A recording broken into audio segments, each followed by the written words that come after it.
Friends, welcome to Chandrima's world. Chandrima's ওয়ার্ল্ডে তোমাদের সকলকে স্বাগত। আজ নিয়ে হাজির হয়েছে একটা নতুন রেসিপি। আজ আমরা বানাবো 10 মিনিটের মধ্যে সকালের ব্রেকফাস্ট বা সন্ধ্যাবেলাতেও তোমরা ট্রাই করতে পারো, পটাটো অমলেট। আজ আমরা আলু দিয়ে অমলেট বানাবো, যেটা ভীষণ ইয়াম্মি খেতে। যে সমস্ত বাচ্চারা টিফিন খেতে চায় না, টিফিন বাড়িতে ফিরিয়ে নিয়ে আসে, তারাও কিন্তু অবশ্যই খেয়ে নেবে। তোমরা একবার ট্রাই করে দেখতে পারো। চলো রেসিপি দেখে নিই। রেসিপি ভালো লাগে কিন্তু রেসিপিতে অবশ্যই লাইক দিও, কমেন্ট করো, শেয়ার করো, আর অবশ্যই আমার চ্যানেলটাকে সাবস্ক্রাইব করে নিও রেগুলার নতুন নতুন রান্নার আপডেট পেতে। চলো রেসিপি শুরু করি। পটাটো অমলেট বানানোর জন্য আমি প্রথমে একটা ফ্রাইং প্যান গ্যাসে বসিয়ে দিয়েছি, আর তার মধ্যে এখন দিয়ে দেব 2 টেবিল চামচ মতন সাদা তেল। তেলটা সামান্য গরম হতে দেব। তেলটা কিন্তু আমাদের গরম হয়ে গেছে। এর মধ্যে এখন আমি আলুর স্লাইস দেব। আমি তোমাদেরকে দেখিয়ে দিচ্ছি, আলুগুলো একদম পাতলা পাতলা করে আমি কেটে নিয়েছি। যত পাতলা করে এটা কাটা যাবে তত এটা তাড়াতাড়ি রেডি হয়ে যাবে। তো এরকম আমি 2 মিডিয়াম সাইজের আলুকে একদম পাতলা পাতলা করে কেটে নিয়েছি, দেখতেই পাচ্ছ। দিয়ে দিয়েছি, একটু মিশিয়ে দেব।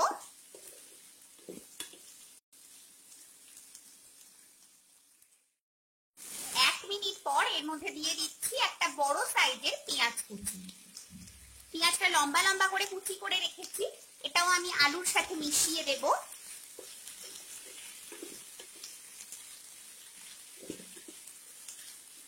আর এখনই আমি এর মধ্যে দিয়ে দেব সামান্য একটু নুন, চিনি, লঙ্কার গুঁড়ো আর জিরের গুঁড়ো। একদম হাফ চা চামচ করে আমি এগুলোকে দিয়েছি। একদমই সামান্য পরিমাণ দিতে হবে, আর নুন চিনিটা একটু নিজেদের পরিমাণ মতো দেবে। ভালো করে মিশিয়ে দেব, আর এরপর কিন্তু আমরা এটাকে চাপা দিয়ে দেব।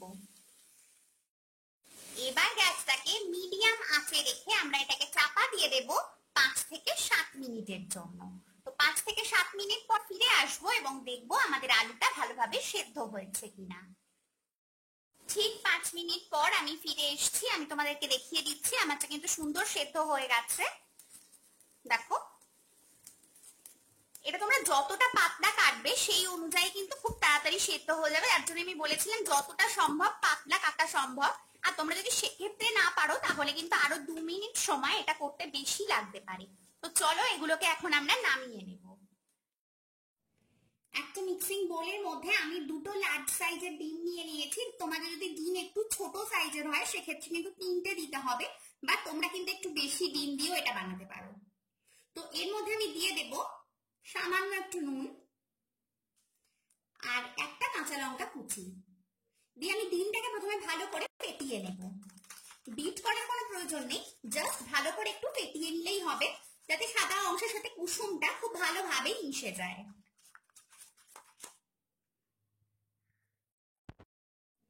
বিট করা কিন্তু আমার হয়ে গেছে, আমি মিশিয়ে নিয়েছি ভালো করে। এবার এর মধ্যে আমি আলুর যে মিক্সচারটা বানিয়ে রাখলাম সেটা দিয়ে দিচ্ছি।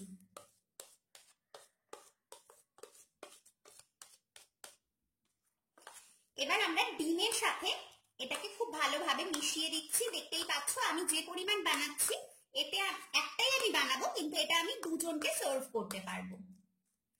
তো তোমরা কিন্তু সেই হিসেব বুঝে বাড়িতে কিন্তু এটা ট্রাই করতে পারো, এবং ভীষণ ভালো ব্রেকফাস্ট, খুব চটজলদিও হয়ে যায়। এটা ভালো করে মিশিয়ে দিয়েছি। এবার আমরা এটা ফ্রাই করে নেব। একটা ফ্রাই প্যান আমি আবারও গ্যাসে বসিয়ে দিয়েছি। এর মধ্যে আবার দিয়ে দেব 2 টেবিল চামচ সাদা তেল। খুব বেশি তেলের কিন্তু প্রয়োজন নেই, তেলটা গরম হওয়া পর্যন্ত অপেক্ষা করব। তেল আমাদের গরম হয়ে গেছে। এবার আমি মিক্সচারটা দিয়ে দিচ্ছি। আমি যেটা বানিয়ে রেখেছিলাম ডিম আর আলু দিয়ে, সেটা আমি পুরোটাই এর মধ্যে দিয়ে দিলাম, এবং এটাকে আমি স্প্রেড করে দেব। এমনি এটা শেপ গোল নিয়ে নেবে, তবু আমি এটাকে চারদিক দিয়ে স্প্রেড করে দিচ্ছি ঠিক এরকম ভাবে। আর এটাকে আমরা স্প্রেড করে দিলাম। এবার এটাকে আমি 2 থেকে 3 মিনিট সময় পর্যন্ত কুক করব, ঢাকা দেওয়ার প্রয়োজন নেই। একটা সাইড মধ্যম আঁচে 2 মিনিট ভেজে নেওয়ার পর এটাকে আমরা উল্টে দেব। তার জন্য এটাকে কিন্তু খুন্তির সাহায্যে উল্টানো অনেক বেশি কষ্ট সাপেক্ষ ব্যাপার হতে পারে, তার জন্য আমরা একটা প্লেট এরকম ভাবে দিয়ে এটাকে কিন্তু উল্টে নেব। প্লেটের সাহায্যে উল্টো করে নিয়েছি, প্লেটে উল্টো করে নিয়ে আবার এটাকে কিন্তু বসিয়ে দিয়েছি এবং এই অপর সাইডটাও কিন্তু আরো 2 মিনিট পর্যন্ত আমরা সেম ভাবে কুক করে নেব। দেখতেই পাচ্ছ একটা পিঠ কিন্তু আমাদের সুন্দর ভাজা হয়ে গেছে। আরো 2 মিনিট আমি উল্টো পিঠটাও ভেজে নিয়েছি। এখানেই কিন্তু আমাদের এই অমলেটটা রেডি। তাহলে পটাটো অমলেট আমাদের এখানেই রেডি হয়ে গেল। দেখতেই পাচ্ছ কি সুন্দর এটা ফুলেছে এবং এটা খেতেও কিন্তু ভীষণ ইয়াম্মি। চলো আমরা প্লেটে সার্ভ করে ফেলি। আমি সার্ভ করবার আগে এখানেই তোমাদেরকে একটু কেটে দেখাচ্ছি। আমি একটা ছুরির সাহায্যে এটাকে কেটে নিচ্ছি, 4 ভাগ করে কেটে নেব।